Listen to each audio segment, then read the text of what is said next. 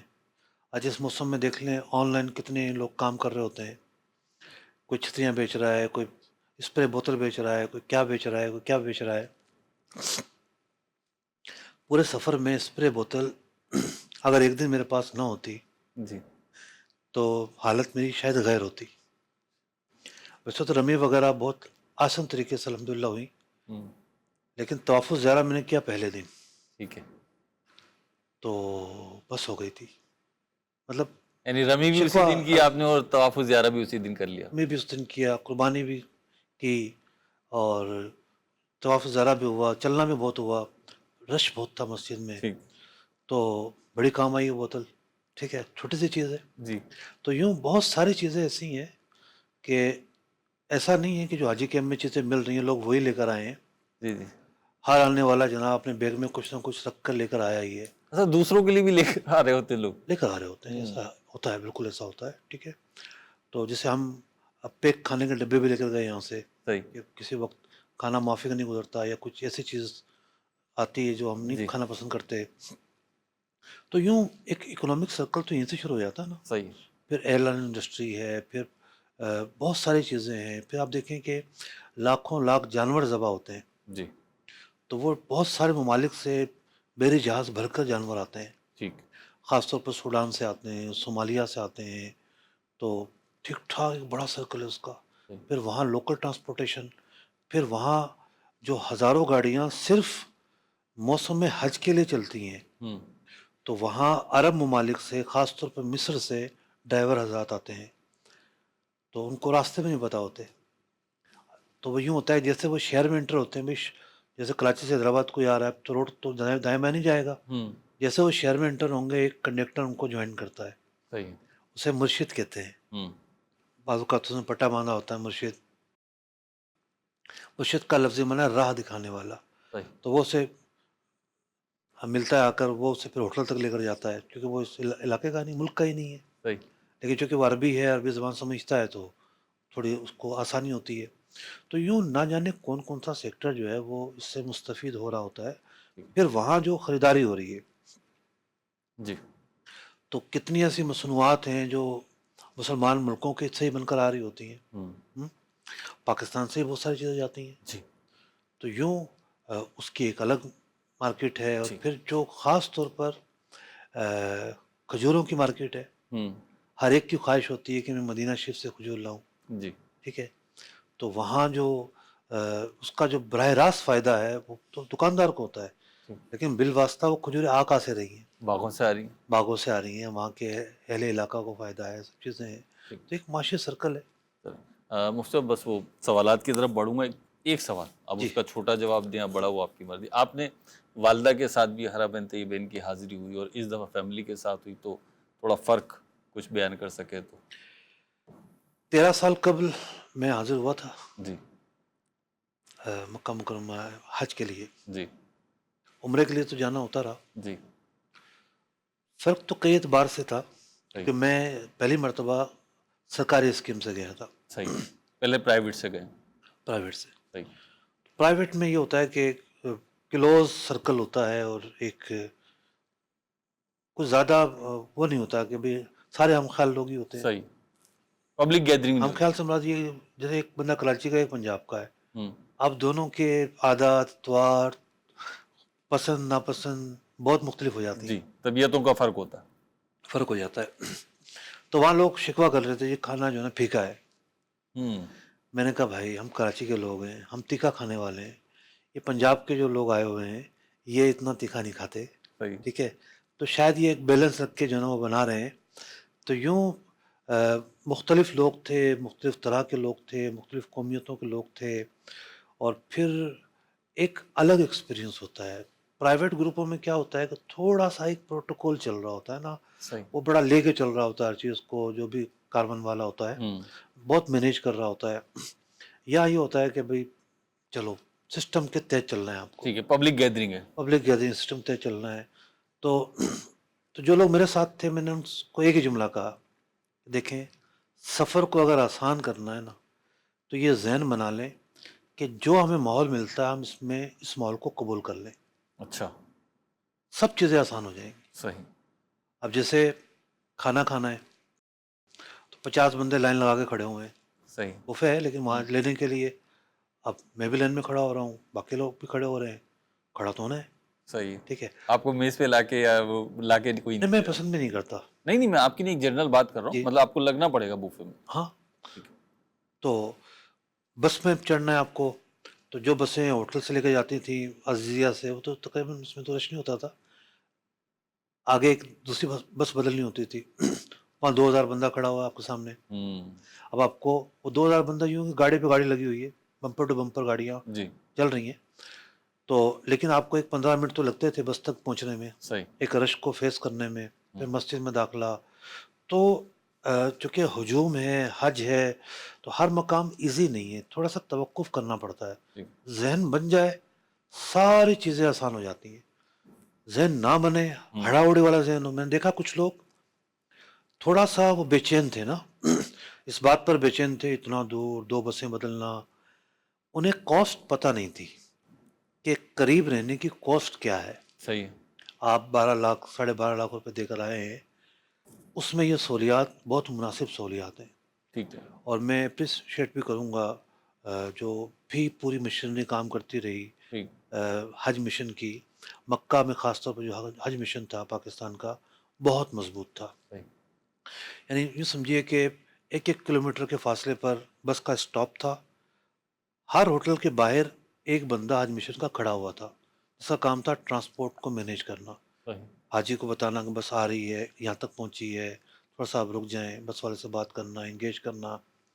تو یہ ایک ذمہ داری تھی نا, ہمیں اکثر لوگ ذمہ داری دیتے ہوئے نظر آئے. صحیح. ہمارے ہوٹل میں ڈسپنسری تھی, وہاں کے ڈاکٹر اویلیبل ہوتے تھے 24 گھنٹے, جو بھی آ رہا ہے وہاں پر ٹریٹمنٹ کروا رہا ہے.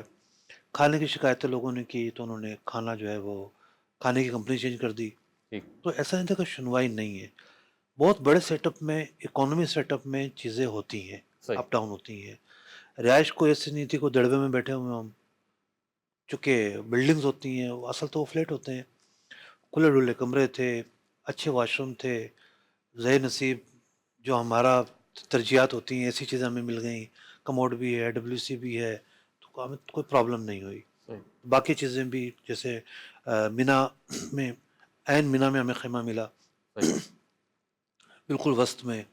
ٹرین کی سہولت تھی عرفات جانے میں اور پھر آنے میں. تو بات یہ ہے کہ بہت ساری چیزیں نہیں سیکھنے کو ملی. میں نے کہا نا کہ ایک کاروان سے ہٹ کر جب گورنمنٹ اسکیم میں بندہ جاتا ہے تو بہت ساری حلقہ احباب سے وہ ملتا ہے, لوگوں کی مزاج مختلف چیزیں. تو ایک چیز میں نے نوٹ کی کہ ایک مشورہ ہے, وہ ہر حاجی کے لیے قابل عمل نہیں ہو سکتا, ٹھیک ہے. ایک عمومی مشورہ سب کے لیے قابل سب قبول. کے لیے قابل عمل نہیں ہو سکتا. ٹھیک ہے. دیکھا جاتا ہے کہ کس حاجی کا شیڈول کیا ہے. صحیح. جیسے میں نے اپنے جو گروپ کے لوگ تھے, یہ سمجھیے کہ جو جس جہاز میں ہم گئے ہیں وہ پورا ایک ساتھ موو کیا. جو میرے ساتھ نہیں بھی تھے, باقی لوگ مل گئے, وہ بھی ہمارے ساتھی بن گئے. ٹھیک ہے. تو میں نے مشورہ دیا کہ جب آپ طواف زیارت کرنے جائیں گے تو لازمی طور پر اسی دن طواف وداع کر لیجئے گا, کیونکہ حج سے 1-2 دن پہلے تک تو ہمارے پاس شیڈول نہیں آیا تھا مدینہ شریف جانے کا. صحیح. ہمیں اتنا پتا تھا یا تو ہم 13 تاریخ کو جائیں گے یا 14 کو جائیں گے صحیح. ذی الحجہ. صحیح. تو اب بعد میں موقع ہی نہ ملے حرم شریف آنے کا, تھکاوٹ ہو جاتی ہے, جی. کوئی ایسی مصیبت آ جاتی ہے کیونکہ رمی بھی چل رہی ہوتی ہے. جی. اب یہ جو مشورہ ہے سب کے لیے نہیں تھا. صحیح. یہ آپ نے اپنے گروپ کے جدول کے حساب سے دیا. ٹھیک ہے, لازمی کر لیجئے گا, لوگوں کو اس کا فائدہ بھی ہوا. میں نے ایک نیا ایکسپیرینس کیا, مطلب ہر دفعہ ہم پروگرام کرتے ہوئے جو ہم نے سنا تھا ساتھیوں سے, اس کی روشنی میں یہ بیان کرتے تھے کہ بھئی جو حج کی صحیح ہے وہ آپ حج کے بعد کریں, اس میں آسانی ہے. صحیح. اب میں نے یہ دیکھا کہ حج کے بعد جب میں صحیح کرنے آؤں گا تو مجھے تو 2 طواف ایک ساتھ کرنے ہیں, ٹھیک ہے. تو 2 طواف بھی کرنے پڑیں گے, پھر صحیح بھی کرنی پڑے گی, مشکل ہو جائے گی. تو 7 تاریخ کو مسجد الحرام شریف میں آ کر میں نے صبح کے وقت میں احرام کی نیت کر لی, صحیح. حج کے احرام کی. صحیح. میں اس کے بعد ہی صحیح کر سکتا تھا, تو طواف کر لیا. آدھے گھنٹے میں طواف ہو گیا، بہت خالی صحن ملا، رش کیونکہ نہیں. ٹرانسپورٹ بند ہو جاتا ہے. جی اگر آپ اپنی کنوینس سے آ سکتے ہیں تو یہ مشورہ اسی کے لیے ہے. صحیح. جو سمجھتا ہے کہ بھئی مجھے تو تھوڑا مہنگا پڑے گا تو پھر افورڈ تھوڑا نہیں کر پاؤں گا. مشکل ہے. تو آدھے گھنٹے میں طواف ہو گیا، اس کے بعد ہم نے صحیح کر لی جا کے، بہت آسانی کے ساتھ صحیح ہو گئی. اب حج کے بعد مجھے حج کی صحیح نہیں کرنا پڑی. صحیح. تو یوں بہت ساری چیزیں ہوتی ہیں. پھر راستوں کے تعلق سے کس کی لوکیشن کہاں ہے، کون کہاں سے آ رہا ہے، وہاں خاص طور پہ ان 5 دنوں کے اندر کوئی پوائنٹ ہے جو چل رہا ہے نہیں چل رہا. بعض اوقات چل رہے تھے، بعض اوقات نہیں چل رہے تھے. خود ہم جو ہے وہ ایک دن گئے کبری پر تو بس مل گئی ہمیں رمی کے لیے، اس نے سرنگ پار کرا دی. جی. ایک دن گئے تو تھی ہی نہیں، پھر پیدل جانا پڑا. تو آپ نے فرمایا کہ حج کی سعی جو ہے وہ حج کا احرام کے بعد ہی کریں گے. حج کا احرام باندھ لیں گے، اس کے بعد ہی ہو سکتی ہے. اگر حج سے پہلے کرنی ہے تو ٹھیک ہے. حج کے بعد کرنی ہے تو طواف و زیارت کے بعد جب چاہے کر لیں. ٹھیک ہے. اس سے آگے بڑھیں، لیکن جی اب ایک چھوٹی سی بات یہ بتا دیں، آپ کا ویٹ کتنا کم ہوا؟ کیونکہ آپ ویٹ کانشیس ہیں، ڈائٹ کانشیس ہیں، چیک تو کیا ہوگا آپ نے؟ آپ کو لگ رہا ہے کم ہوا ہوا؟ جی لگ رہا ہے مجھے. جی جی مجھے پہلے ہی دن لگا تھا کہ کم ہوا ہے ویٹ. میں ڈائٹ تو کر رہا تھا، جانے رمضان سے شروع کی ہوئی تھی، لیکن حج میں نے ڈائٹ اٹھا لی تھی. ڈائٹ نہیں کیا آپ نے؟ نہیں، طے کر لیا تھا میں نے کہ میں دوران سفر کوئی ڈائٹ نہیں کروں گا. ٹھیک ہے. جیسے میں ملٹی گرین آٹے کی روٹی کھا رہا تھا، تو وہاں کہاں سے آئے گی؟ جو اویلیبل ہوگا وہ کھانی پڑے گی. صحیح. بس یہ ہے کہ مشروبات تو میں ویسے بھی شوق سے نہیں پیتا، کولڈ ڈرنک وغیرہ تو ان سے وہ نہیں پیا. باقی میں نے سب کچھ کھایا پیا وہاں پہ. جی ٹھیک ہے. وجہ یہ ہے نا کہ چلنا بہت پڑ رہا تھا، ٹھیک ہے. بہت زیادہ چلنا پڑ رہا تھا. تو یہاں کیا ہے کہ سارا دن بیٹھنے کا کام ہے. نتیجہ کیا نکلا؟ تو نتیجہ آپ کے سامنے ہے، نتیجہ بیان نہیں کیا جاتا نا. چلیں ٹھیک ہے. کال لیتے ہیں، آپ کی کافی ٹائم ہو گیا ہے، لیکن مجھے امید ہے مزہ آیا ہوگا. حرمین طیبین کی باتیں ہیں، مکہ مدینے کی حج کی باتیں ہیں. ہم نہیں جا سکے، جو گئے ہیں ان سے سنیں. اللہ نے چاہا تو ہم بھی جائیں گے اور بار بار جائیں گے. اللہ پاک قبول فرمائے. پہلی کال دیجیے. محمد ارسلان اتاری مدینہ الاولیاء ملتان شریف سے بات کر رہا ہوں. ماشاءاللہ سے احکام تجارت سلسلہ بہت پیارا چل رہا ہے. مفتی علی اصغر صاحب، سب سے پہلے تو آپ کو بہت بہت حج مبارک ہو. اور مفتی صاحب آپ سے یہ سوال ہے کہ جو یوٹیوب کی ارننگ آتی ہے بغیر ایڈز دیکھے، تو اس ارننگ کو لینا کیسا؟ تو اس صورت میں جائز ہو کہ بغیر ایڈز دیکھے؟ اس بارے میں کچھ مدنی پھول ارشاد فرمائیں. خیر مبارک. میں سوال سمجھ نہیں پایا. ایڈ دیکھے کیا دیکھنے والوں کو بھی ارننگ ہوتی ہے؟ ایسا تو میں نے کچھ نہیں سنا. جو لوگ یوٹیوب چلاتے ہیں ان کے پاس تو ہوتی ہے ارننگ، لیکن دیکھنے والے کے لیے کوئی آپشن ہو اس کے بارے میں نہیں سنا. اور جو یوٹیوب چلاتے ہیں اس کے حوالے سے ہم بارہا بیان کر چکے ہیں کہ وہ جو ارننگ ہے اس میں آپ الاؤ کرتے ہیں اختیار کو، اور اس پر بہت ساری چیزیں چلتی ہیں، میوزک ہے، دیگر چیزیں ہیں، تو وہ جائز نہیں ہے. مفتی صاحب یہ سوال یہ تھا کہ یوٹیوب پہ ایڈ نہیں دکھا رہا، ایڈ کوئی سا بھی نہیں دکھا رہا، پھر بھی ارننگ ہو رہی ہے، تو اس ارننگ کا کیا حکم ہو؟ دیکھیں اب خیالی سوالات جو ہیں اس پر کیا جواب دیں. ٹھیک یہ پہلے سامنے تو ہے صورت ٹھیک ہے. کہ ایڈ بھی نہیں دکھا رہا. بھائی ایڈ اس لیے نہیں دکھا رہا کہ جس کا موبائل ہوگا نا اس نے پریمیم سہولت لی ہوئی ہوگی. صحیح. جو پریمیم سہولت لے لیتا ہے اور ماہانہ فیس ادا کرتا ہے اس کے پاس تو ایڈ شو نہیں ہوتے. ٹھیک ہے. مفتی صاحب ہمارے پاس محمد امجد رضا ہیں اور آپ کو حج کی مبارکباد دے رہے ہیں، اپنے لیے دعا کا کہہ رہے ہیں، اور کہہ رہے ہیں کہ اگر کوئی شخص بال بیچتا ہو تو اس کو کیسے سمجھائیں کہ یہ درست نہیں ہے؟ اصل میں سوال ہمارے یہاں پہلے آتا رہا ہے. بس کو علماء اکرام کی آراء دکھائے جائیں، بتائی جائیں. کوئی ہماری ویڈیو رکھی ہوگی امید ہے یوٹیوب پر، وہ دکھا دی جائے. جی کیونکہ عام آدمی ہوتا ہے نا، وہ اعتبار نہیں کر رہا ہوتا کسی پر، کیونکہ لوگ غلط مسئلے بھی بتا دیتے ہیں. ٹھیک. تو وہ یہ ہوتا ہے کہ بھئی نہیں ایسا کچھ نہیں. یعنی آپ کے حوالے سے کسی نے بتایا کہ مفتی علی اصغر صاحب نے احکام تجارت میں بتایا ہے کہ بال بیچنا، انسانی بال بیچنا جائز نہیں ہے. اب وہ یقین نہیں کر رہا، تو آپ کہہ رہے ہیں کلپ دکھا دو اسے. کلپ دکھا دیا جائے. کچھ اور علماء کرام جو ہوں ان سے پہلے بات چیت کر کے جی پھر ان سے ملوا دیا جائے. صحیح. تو بعض اوقات ایسا ہوتا ہے. میں ایک مرتبہ ایک واقعہ بتاتا ہوں. میں ایک مارکیٹ میں گیا, ایک کراچی کی بڑی مارکیٹ تھی, صحیح. اور زکوٰۃ کا ایک سیشن سیشن تھا اس مارکیٹ کی مسجد میں. تاجروں میں. تاجروں میں بہت ہائی پروفائل تاجر تھے. تو زکوٰۃ کے مسائل بیان کیے, اور اس میں یہ بیان کیا کہ بھئی زکوٰۃ کی ادائیگی کے لیے رمضان کوئی معیار نہیں ہے ٹھیک ہے. کہ آپ زکوٰۃ رمضان میں ہی نکالیں گے. ٹھیک ہے. زکوٰۃ کی ادائیگی کے لیے اپنا ایک فارمولہ ہے کہ جو صاحب نصاب ہوا اس دن کا اعتبار کر کے جب بھی وہ تاریخ آئے گی زکوٰۃ فرض ہوگی. صحیح. کوشچن آنسر کے درمیان ایک شخص کھڑا ہوا ٹھیک ہے. کہ یہ آپ نے کیا بیان کیا, آپ نے تو کبھی سنا ہی نہیں ہے. ہوں. ٹھیک ہے, تو میں نے تحمل کے ساتھ ان کے اعتراض کو سنا. تو حضرت شاہ طراب اللہ قادری صاحب رحمۃ اللہ تعالی علیہ حیات تھے اس وقت, اور جہاں مسلم گارڈن ہے اس سے زیادہ دور نہیں تھی وہ مسجد, وہ جگہ. تو میں نے کہا دیکھیں آپ نے مجھ سے ایک بات سنی ہے, اس علاقے کی پاپولر شخصیت شاہ صاحب ہیں, ٹھیک ہے. آپ ان کے پاس چلے جائیں, اگر آپ کو وہ بھی یہی بیان کریں تو آپ اس کو یقین کر لیں, آپ اور جو سنی علماء کرام ہیں ان سے رائے لے لیں. صحیح. تو بعض اوقات ایک آدمی پہلی مرتبہ کسی مسئلے کو سنتا ہے تو جھٹک بھی دیتا ہے, یہ کہاں سے آ گیا, یہ کہاں سے ثابت ہے. صحیح.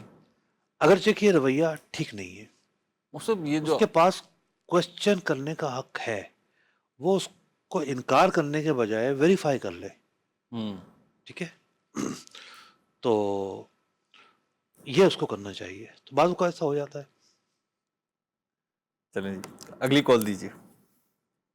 مفتی صاحب کی بارگاہ میں یہ کوشچن ہے کہ ایک ہم جنس شے ہے جو کہ موزونی بھی ہے مکیلی بھی ہے, اگر دو بندے اس کا لین دین جو ہے وہ کرتے ہیں اور جو اس کی جو پیمنٹ ہے وہ دیتے وقت جو کیش ہے وہ فی الوقت ہاتھ میں نہیں آتا, اس میں یہ بولا جاتا ہے کہ یہ مطلب ایگریمنٹ ہے, جو کیش ہے یہ جو ہے وہ کل تک آپ کے پاس جو ہے ڈیلیور ہو جائے گا, اور وہ جو سامنے والا بندہ ہے وہ اس پر ایگری ہو بھی جاتا ہے, تو کیا یہ اس طرح سے کرنا ٹھیک ہے؟ آپ نے نئے نئے مسائل پڑھے ہیں ریبل ویو کے بارے میں, تو آپ کے سوال میں بہت ساری چیزوں کی مکسنگ ہے. آپ ایک طرف تو کہہ رہے ہیں ایک چیز ایسی ہے جو ہم وزن بھی ہے اور مکیلی بھی ہے, ایک ہی چیز میں یہ دونوں وصف نہیں ہو سکتے, یا وہ مکیلی ہوگی یا ہم وزن ہوگی. ہو سکتا ہے آپ دو الگ الگ چیزوں کے بارے میں کہہ رہے ہو, ٹھیک ہے, کہ ایک چیز ہم وزن ہے اور ہم جنس بھی ہے, دوسری الگ چیز ہو جو ہم مکیلی ہو اور ہم جنس ہو. یہاں تک تو بات ٹھیک تھی, لیکن آپ اس سے آگے جو آپ نے سوال کیا ہے وہاں آپ کیش لے آئے, تو کیش تو نہ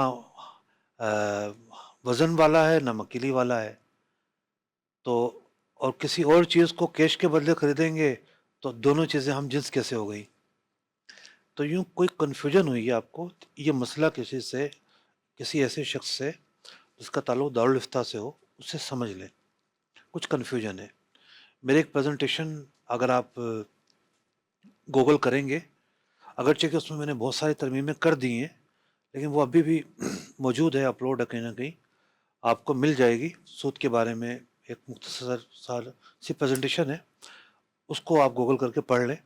اس کے آخر میں پورے اس مسئلے کو سمجھایا ہوا, تصاویر کے ساتھ اور گرافس کے ساتھ سمجھایا ہوا ہے. امید ہے کلیئر ہو جائے گا. اسلامک ای بک لائبریری دعوت اسلامی کی ایک اپلیکیشن ہے, نوٹ ڈاؤن کر لیجیے آپ, اسلامک ای بک لائبریری, وہ اپنے پاس ڈاؤن لوڈ کر لیں تو انشاءاللہ آپ کو بہت ساری چیزیں دیگر بھی مل جائیں گی کتابیں. اور یہ مفتی صاحب جس پریزنٹیشن کا ارشاد فرما رہے ہیں وہ چھوٹے سے بکلیٹ کی صورت میں مکتبۃ المدینہ نے ای بک لائبریری پہ اپلوڈ کیا. اس کا نام ہے سود کیا ہے, سود کیا ہے. یہ یہ 36 صفحات کی پریزنٹیشن ہے اور بہت خوبصورت ہے, اس کو سمجھ لیجیے. جی اگلی کال دیجیے. میرا مفتی صاحب کی بارگاہ میں یہ کوشچن ہے کہ بسا اوقات نا گھروں میں چیزیں جو ہے وہ دی جاتی ہیں نا, جیسے چاول ختم ہو گئے تو چاول جو ہے وہ دیتے ہیں, یعنی پڑوس سے جو مانگ لیا, بدلے میں وہ ہمیں یا تو چاول جو ہے وہ دے دیتے ہیں اگلے دن, یا پھر کوئی اور چیز جو ہے وہ دے دیتے ہیں, جیسے پتی دے دی چاول کے بدلے. تو کیا یہ ٹھیک ہے شرعی طور؟ دیکھیے قرض کا لین دین ہے, اصولی طور پر تو یہی ہے کہ جو چیز دی گئی ہے وہی چیز واپس آئے، اور یہ سود کے اس میں کیٹیگری میں نہیں آتا۔ قرض کا لین دین تو جائز ہے، ویسے بھی تو قرض لیتے ہیں، تو ہاں اگر کوئی اور چیز دے دی ہے اور سامنے والا اس پر راضی ہے، اور چاول کے بدلے پتے دینے میں کوئی خرابی بھی مجھے نظر نہیں آ رہی، بعض چیزوں میں خرابیاں بھی ہوتی ہیں، تو ٹھیک ہے، یہ بھی ہو سکتا ہے۔ مفتی صاحب یہ جیسے ارشاد فرما رہے ہیں، تو عمومی طور پر بڑے شہروں میں تو شاید اب یہ رواج کم ہو گیا ہے، لیکن بہرحال جہاں ہوتا ہوگا کہ چیزیں لینے دینے کا، تو وہاں پہ ادھار یا اس طریقے کا شاید کوئی کانسیپٹ نہ ہو، جو میں ایزیوم کر رہا ہوں۔ میرے تو بہت پیارا سسٹم ہوتا ہے یہ، جی ٹھیک ہے، اس سے نا ایک دوسرے کا دروازہ تو دیکھنے کو مل جاتا ہے۔ ہوں، بعض اوقات مہینوں پڑوس سے ملاقات نہیں کرتے، جی ٹھیک ہے، تو اب تو آن لائن سسٹم آ گیا، خیر کوئی چیز کم ہوتی ہے تو آن لائن منگوا لیتے ہیں لوگ، لیکن بہرحال ایک پرانے علاقوں کی اپنی ثقافت ہوتی ہے، اپنے رسم و رواج ہوتے ہیں، یہاں تو موت میت کا پتہ نہیں چلتا، ایسی تو میں نے ایک بات بے پڑھی، رخی پن ہے۔ وہ آپ جو بات ارشاد فرما رہے ہیں اس کو مزید آپ وضاحت کیجیے گا، بڑی اچھی بات پڑھی تھی اسی حوالے سے کہ جہاں پہ بھی رشتہ اور ناطہ رکھنا ہونا، وہاں پہ اس کے لیے کوئی سبب اور رابطے کا کوئی ذریعہ بھی رکھیں، اور یہ جو چھوٹی چھوٹی ضرورتیں ہوتی ہیں نا زبردستی پیدا کر لیں، اور بالخصوص میاں بیوی ہو گئے، بہن بھائی ہو گئے، اولاد والدین ہو گئی، رشتہ دار ہو گئے، اور اسی میں مطلب دیگر بھی شامل کر لیں کہ جو ہمارے کلاس میٹ ہیں یا آفس ورک ساتھ کرنے والے افراد ہیں یا اسی طرح محلے کے افراد ہیں۔ تو جیسے میں دیکھتا بھی ہوں، ابھی بقرعید گزری تو بقرعید پہ ایک چیز دیکھنے میں یہ آتی ہے ہمارے یہاں، کیونکہ جانور آتے ہیں گھروں پہ بنتے ہیں، تو وہ نوجوان جو سارا سال گھر والوں کو بھی دستیاب نہیں ہوتے، وہ پورے محلے کو دستیاب ہوتے ہیں۔ کسی کی بھی مطلب جانور بھاگ جائے تو آپ کو ٹینشن لینے کی ضرورت نہیں ہے، ہر محلے کا خودکار ایک گروپ ہوتا ہے جس کا کام ہوتا ہے اس طریقے کے جانور پکڑنا، تو وہ ایک گیدرنگ بن جاتی ہے، وہ ایک شناسائی ہو جاتی ہے جو آپ ارشاد فرما رہے تھے، تو یہ چیزیں اچھی ہوتی ہیں۔ اس کو اب جیسے جب میں آج سے کوئی 30 سال پہلے کراچی آیا جی تو میں نے بڑی عجیب چیزیں دیکھی، ہوں اس میں سے ایک چیز یہ تھی کہ جناب یہاں میت کی منتقلی جو ہے نا ایک پورا پروفیشن ہے، ہوں پوری ایک لائن ہے، آپ کہیں سے آپ بس پکڑیں گے، کہیں سے آپ گورکن پکڑیں گے، قبر خریدیں گے، ہمارے یہاں تو ایسا تصور ہی نہیں تھا۔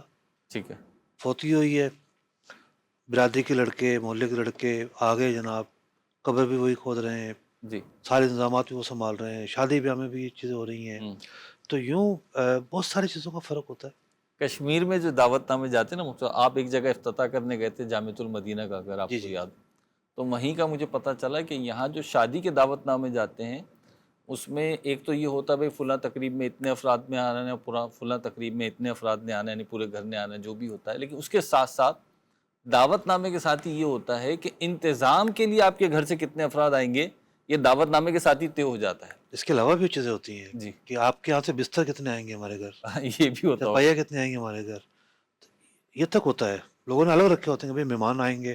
اچھا وہاں میں نے ایک منظر اپنی آنکھوں سے دیکھا، جی تو زیارت معصوم کی بات کر رہے ہیں نا آپ، جی جی جی تو زیارت معصوم میں جب ہم گئے تھے وہاں افتتاح کرنے، تو گھر جناب کہاں کہاں بنے ہوئے ہیں، جی تو میں نے سوچا کہ یہ لوگ کوئی مریض، کوئی بیمار کیسے اترتا چڑھتا ہوگا۔ ہوں تو اگلے دن ایک منظر میں دیکھ رہا ہوں کہ ایک مریض کو کرسی پر بٹھا کر، جی جی اس جی کرسی پر بانس باندھ کر، جی 4 بندوں نے بانس کندھے پہ رکھا ہوا ہے ہوں اور اس کو لے کر جا رہے ہیں۔ اپینڈکس کا آپریشن ہوا۔ آپریشن ہوا تھا کسی کا، اور وہ تو ایک الگ ثقافت ہے۔ اب یہ چیزیں دیکھیں آپ، ایک دوسرے کا دکھ درد شیئر کرنا، ساتھ دینا، کام آنا، تو شہروں میں اس کی ضرورت ہے۔ اس اس کو مطلب جیسے بات چلیے تو چلیں کنکلوڈ بھی کر لیتے ہیں۔ اس کو بعض جگہ پہ ناگوار سمجھا جاتا ہے کہ ہم یہ چیز مانگیں یا وہ چیز مانگیں، بالخصوص شہروں میں۔ اچھا اسی طریقے سے اب اس کو پروموٹ کریں کیسے کہ ضرورت تو نہیں ہے، اب رواج بھی نہیں ہے، اچھا اسی طریقے سے کھانے کا لین دین بھی نہیں ہے، عموماً فلیٹوں میں بھی نہیں ہوتا، بہت کم ہوتا ہے اب۔ کسی سے بات چیت پہلے سے ہے نا تو اس کو کھانا دے دیں گے، اس سے لینا دینا ہوگا، لیکن اس تہوار کے موقع پہ ہونا چاہیے، جیسے شب برات آ گئی ہے، بڑی رات آ گئی ہے، 11ویں شریف ہے، جی جی تو تہوار کے موقع پر خاص طور پر یہ نیازیں جو ہیں اس میں ہونا بڑی چاہیے، مددگار ثابت ہو ہونا سکتی چاہیے۔ ہیں، جی ہاں، جیسے 11ویں شریف ہے، ہر مہینے 11ویں شریف کر لیا، دیگر نیازیں ہیں یہ کریں تو اس سے بھی مفاسد اگر نہ ہو تو ضرور ہونا جی چاہیے۔ مسلم بعض اوقات مفاسد بھی ہوتے ہیں، ٹھیک ہے مفاسد جان نہ ہو تو وہاں ہونا چاہیے. ٹھیک ہے. پتہ چلا کہ جناب کوئی لڑکا ہے اور وہ ایک ہی گھر پہنچتا ہے نیاز لے کر, ہاں اب وہ بہت ساری چیزیں ہیں ہاں تو یہاں رب جانتا ہے کہ نیت کھلے کس طرح الفاظ کی میں. ہے. جی ہاں, جہاں مفاسد نہیں ہے تو وہاں ایسی چیزیں ہونی چاہیے. اللہ میں عافیت نصیب فرمائے. نیکسٹ کال دیجیے. مفتی صاحب آپ کو حج کی بہت بہت مبارکباد. دعاؤں کی درخواست ہے آپ سے سوال یہ ہے جیسے کہ ہماری بیکری ہے اور جو مال دینے آتے ہیں بائک پر کیک وغیرہ, تو وہ بائک پہ باہر ہی کیک والا کھڑا ہوا تھا, تو وہیں سے کسی بندے نے آ کے جو ہے وہ کیک لے لیا اور اس نے بیچ دیا, یعنی کہ وہ ہمیں 100 روپے کا دیتا ہے اور کسٹمر کو 120 کا بیچتے ہیں. تو اس نے مال والے نے کسی بندے کو 120 کا کیک بیچ دیا. اب وہ آ کر ہمیں پیسے دینے لگا کہ بھائی آپ کا ایک کیک کا ڈبہ جو ہے وہ میں نے باہر سے بیچ دیا 120 کا. تو اب پوچھنا ہی کہ وہ قبضے میں تو ہمارے پاس آیا ہی نہیں, تو اس طرح یہ جائز ہے؟ بہت اچھا سوال ہے آپ کا. عام طور پہ یہ ہوتا ہے کہ بے تعاطی ہو رہی ہوتی ہے ان کی. پہلے سے بولا ہوا کہ اتنا مال لے آیا کرو. ہر ڈیل کی روزانہ ایجاب و قبول الگ سے نہیں ہوتی. صحیح. آتا ہے مال رکھ گیا اور چلا گیا. جی جی تو انہوں نے تو مال خریدا ہی نہیں تھا اس وقت تک. ٹھیک ہے. تو اب ایک ہوتا ہے تنازع. اب کوئی ان کی دکان کے باہر کھڑے ہو کے مال بیچے تو تنازع کی بات تو ہے, آبجیکشن کریں گے. ٹھیک ہے. تو تنازع سے بچنے کا اس نے حل نکالا کہ بھی پیسے انہیں کے حوالے کر دیے. ٹھیک ہے. صحیح. اب ان کے سامنے مسئلہ آیا کہ یہ تو پیسے ہم کیسے رکھیں. اچھا دیکھا جائے تو وہ بھی مجاز نہیں ہے, جو وہ کمپنی کا نمائندہ ہے. کمپنی کی طرف سے وہ بھی مجاز نہیں ہے کہ کمپنی کا مال کسی اور کو بیچے. ٹھیک ہے. تو اس میں بہتر تو یہ ہے کہ اس کو یہ کہا جائے کہ یہ پیسے ہم تو نہیں رکھ سکتے, آپ ہی رکھ لو بھائی. اس کو سیلس پرسن کو دے دیے جائے, اسی کو دے دیجیے. یعنی جو پروفٹ ہے وہ دے دیا. اچھا اصل کی بھی رقم تو وہی وہ اپنے مال میں سے مائنس اس کروا کو دے دی جائے, وہ زیادہ بہتر ہے. مفتی صاحب اسی سے ملتی جلتی دو صورتیں اور واضح فرمائے گا. ایک یہ ہوتا ہے, یہ بالخصوص بریڈ میں ہوتا ہے کراچی میں نے. اچھا پھر یہ جو سوال تھا کہ وہ مجاز نہیں ہے, تو اس نے جو بے کی وہ موقوف ہے کمپنی پہ, کمپنی پہ, اس کی اجازت موجود ہے. ٹھیک ہے. مفتی صاحب دو صورتیں اور بیان کر دیجیے گا, کنکلوڈ کر دیجیے گا. کہ ایک تو یہ کہ ہمارے یہاں کراچی میں بالخصوص بریڈ جو سپلائی ہوتی ہے وہ رات میں نہیں ہوتی, وہ صبح میں ہوتی ہے. صبح 8 ارلی صبح میں ہوتا ہے. ارلی صبح نہیں, 8 9 10 11 بجے تک آ رہی ہوتی ہے. جو ہم رات کو خریدتے ہیں اگلی صبح خریدتے ہیں, یہ پچھلے دن کی ہوتی ہے. میں تو دیکھتا ہوں رات کے 3 4 بجے 6 بجے. ہاں تو کراچی پھر اتنا بڑا نا مجھ سے, وہ آپ کو پتا ہے دودھ کی گاڑی بھینس کالونی سے نکلتی ہے, دکان بند ہوتی ہے, باہر بیکری والے کا سامان رکھا ہوتا ہے. جی جی جی, میں یہی پوچھنا چاہ رہا تھا. دو باتیں کہ ایک تو یہ کہ بعض اوقات یوں ہوتا ہے کہ دکان کا ٹائم نہیں ہوتا, بالکل آپ نے صحیح ارشاد فرمایا کہ وہ پہلے سے رکھ کے چلے جاتے ہیں. اور یہ یوں نہیں ہے کہ روٹین میں ایسا ہوتا ہے, وہ رکھنا تو ان کا روٹین میں ہے. لیکن بعض اوقات ایسا ہوتا ہے کسی کسٹمر کو ضرورت پڑ گئی, اس نے وہ اٹھائی اور وہاں پہ اس کی وہ رقم رکھ دی. اگر ایسا ہو گیا تو یہ بے درست ہوگی یا نہیں. اور دوسری صورت یہ ہے کہ اب جب وہ دینے آتے ہیں نا تو مال ختم ہو چکا ہوتا ہے. اب کوئی کسٹمر آئے لینے تو دکاندار کہہ دیتا بھائی اس کو یہ دے دو پہلے, تو اب اس نے دے دی دکاندار کے کہنے پر. دوسری صورت میں تو شاید گنجائش نکل آئے, ٹھیک ہے. قابل غور ہے. لیکن جو پہلی صورت ہے وہاں اگر دکاندار یہ سمجھتا ہے کہ کسی کا کی انڈرسٹینڈنگ ہے دکاندار کے ساتھ اور کسی سے اجازت ہے تو ٹھیک ہے, صحیح. کیونکہ تخلیہ ہی قبضہ ہے نا. صحیح. تخلیہ تو اسے مل گیا, اس نے کہا ہوا کہ یہاں رکھ کے چلا جایا کرو, ٹھیک ہے. انہوں نے تخلیہ دے دیا, جی ایسا ہی ہے. اس کے ٹھیے پہ مال آ گیا, قبضہ تو ہے یہ. جی. تو اب ہے خریدنا بیچنا, اس کی طرف سے اگر اجازت ہے کہ لے جایا کرو تو بے موقوف اگر اجازت کے ساتھ لائق ہو جاتی ہے تو وہ صحیح ہو جاتی ہے. ٹھیک. ہمارے پروگرام کا وقت اختتام کو پہنچا. مدنی چینل دیکھتے رہیے. صلو علی الحبیب صلی اللہ علی محمد صلی اللہ علیہ وسلم. سچا امانت دار تاجر مجھ کو تو یا رب بنا. سچا امانت دار تاجر مجھ کو تو یا رب بنا. تیری پسند کی ہو تجارت غفلتوں سے تو بچا.